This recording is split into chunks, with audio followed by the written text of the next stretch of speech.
White collar terror module की जांच, हिरासत में लिए गए डॉक्टर्स भी एसआईए के हवाले अब किए जाएंगे। जम्मू कश्मीर पुलिस ने एसआईए को ये पूरा मामला सौंप दिया है। तो बड़ी खबर इस वक्त की आपको दे रहे हैं, एसआईए के हवाले होंगे व्हाइट टेरर मॉड्यूल की जांच। एसआईए करेगी अब इसकी जांच। जम्मू कश्मीर पुलिस ने एसआईए को सौंप दी है इस मामले में। पतंजलि हनी ने पास किए हैं प्योरिटी से जुड़ी हुई तमाम जो केसेस होंगे उनकी जांच अब एसआईए करेगी।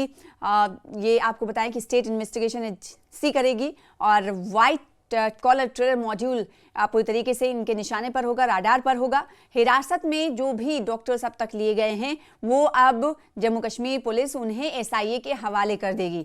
जम्मू कश्मीर पुलिस ने एसआईए को ये पूरा मामला सौंप दिया है। तो बड़ी खबर इस वक्त की आपको दे रहे हैं। डॉक्टर आदिल, इसके अलावा डॉक्टर मुजम्मिल, इसके अलावा डॉक्टर शाहीन और कई डॉक्टरों की जो गिरफ्तारी अमल में लाई गई है उन तमाम को अब एसआईए के हवाले कर दिया जाएगा और जम्मू कश्मीर पुलिस ने अब ये पूरा मामला सौंप दिया है, एसआईए के हवाले कर दिया है।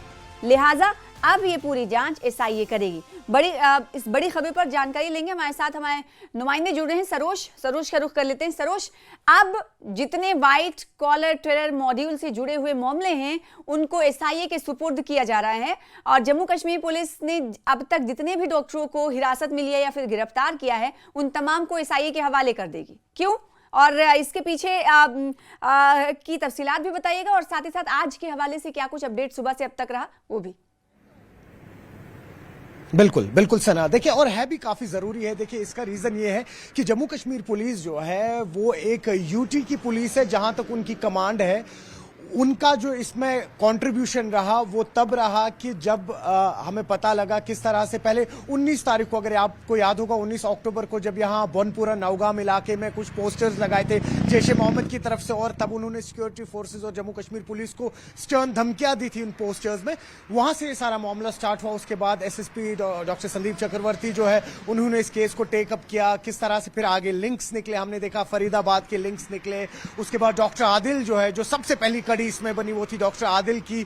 हालांकि वो बाहर थे लेकिन जीएमसी अनंतनाग में जो उनका अपना लॉकर था उसके अंदर एक वेपन भी पाया गया था, AK-47 पाई गई थी उसके अंदर। तो वहां से एक एक करके एक कड़ी बनती गई। हालांकि इससे पहले 11 तारीख को, लगभग 11 नवंबर को एनआईए ने इसमें थोड़ा सा टेक ओवर कर लिया था जम्मू कश्मीर पुलिस से, क्योंकि ये लगभग 3 पुलिस आप कह सकते हैं जो ग्रुप्स हैं वो इस पे काम कर रहे थे। एक तो जम्मू कश्मीर पुलिस थी, साथ ही साथ यूपी की पुलिस थी और हरियाणा फरीदाबाद की भी एक पुलिस थी इस पे। तो ज्वाइंट ये कोलैबोरेशन रही जम्मू कश्मीर पुलिस फरीदाबाद की और साथ ही साथ पे यूपी पुलिस की। लेकिन जितने भी सबूत सामने रखने थे, जितने भी आप इन्वेस्टिगेशन करनी थी जो पुलिस लेवल पे होती है वो तो हो गई।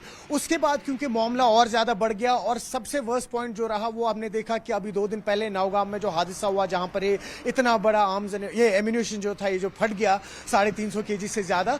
उसके बाद फिर आज ही वहां पर भी एक एफएसएल की टीम, सीएफएसएल की टीम पहुंची थी जो सेंटर से भेजी गई थी। उन्होंने भी कुछ सैंपल्स लिए। आपको याद होगा कि कल ही डीजीपी नलिन प्रभात ने कहा था अपनी प्रेस कॉन्फ्रेंस में सुबह ही कि किसी भी तरीके से इस इंसिडेंट को किसी आतंकी गतिविधि से इस तरीके से न जोड़ा जाए, ह्यूमन एरर था। लेकिन जो ये मवाद लाया गया था अमोनियम नाइट्रेट 350 केजी का, ये लाया तो गया था फरीदाबाद से ही, था तो ये आतंक के लिए ही।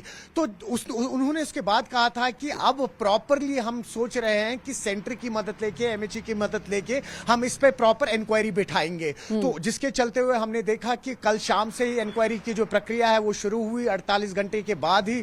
और उसके बाद हमने देखा कि आज यहां पर एनआईए की टीम भी आई हुई थी, एसआई की टीम भी आई हुई थी मौके पे। साथ ही साथ कुछ इंपॉर्टेंट एविडेंसेस जो थे वो कलेक्ट करने थे, क्योंकि अब ये नेक्सस इतना बड़ा है इन डॉक्टर टेरर मॉड्यूल्स का। इस वक्त आप देख लीजिए, आज ही सीआईके ने जब सुबह साउथ कश्मीर में भी रेड डाली वहां से भी कुछ बाहर नाम आए हैं, 2-3 नाम वहां से भी बाहर आ रहे हैं। तो अब एक एक करके इस मॉड्यूल को बस्ट कैसे किया जाए वो चैलेंज था। इसलिए उस चैलेंज को फुलफिल करने के लिए एसआईए जैसी एजेंसीज ही कहीं ना कहीं सामने आती हैं। इसलिए क्योंकि एक तो वेल इक्विप्ड रहते हैं वो और उनका नेटवर्क जाहिर सी बात है जो स्टेट या यूटीज की पुलिस है उनसे ज्यादा बड़ा होता है। इसके कारण फिर जो ग्रेविटी देखी गई इस इशू की, इवेंचुअली एसआईए को एक केस सौंपा गया। साथ ही साथ आपको ये भी बताते चलें कि जो भी इंपॉर्टेंट एविडेंसेस है आज सुबह से ही नौगाम पुलिस स्टेशन से कलेक्ट करना शुरू किए गए, क्योंकि जो ये पिछले 48 घंटे थे इसमें तो बहुत सारे जो सिक्योरिटी फोर्सेस ऑफिशियल्स हैं या जम्मू कश्मीर पुलिस के ऑफिशियल्स हैं इनका तांता लगा रहा।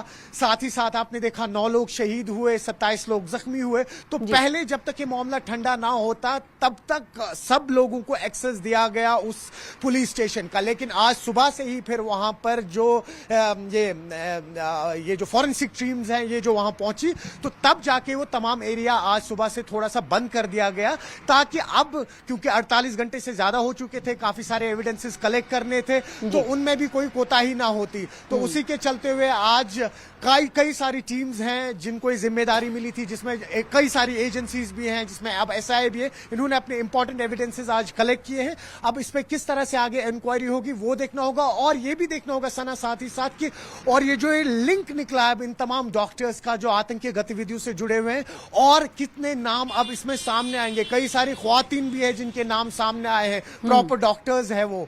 तो अब ये देखना होगा कि और कितने नाम सामने आते हो, और क्या ये जितना भी ये सारा मॉड्यूल था इन डॉक्टर्स का, ये क्या सिर्फ नॉर्थ इंडिया से ऑपरेट करते थे? क्योंकि आप यूपी देख लीजिए, हरियाणा देख लीजिए, जम्मू कश्मीर देख लीजिए, तीनों नॉर्थ में आते हैं। क्या वेस्ट से कोई ऑपरेशंस तो नहीं चल रहे? क्या डाउन साउथ में यानी केरला, तमिलनाडु, वहां से कोई ऑपरेशंस तो नहीं चल रहे? और वो जो कड़ियां हैं वो एक एक करके खिरामा खुलती जाएंगी फिर सामने। बिल्कुल, जाहिर सी बात है, एक एक का परतें खुलती जाएंगी, कड़ियां जब जुड़ेंगी तो जाहिर सी बात है कई और नाम सामने आएंगे। बहुत शुक्रिया हमारे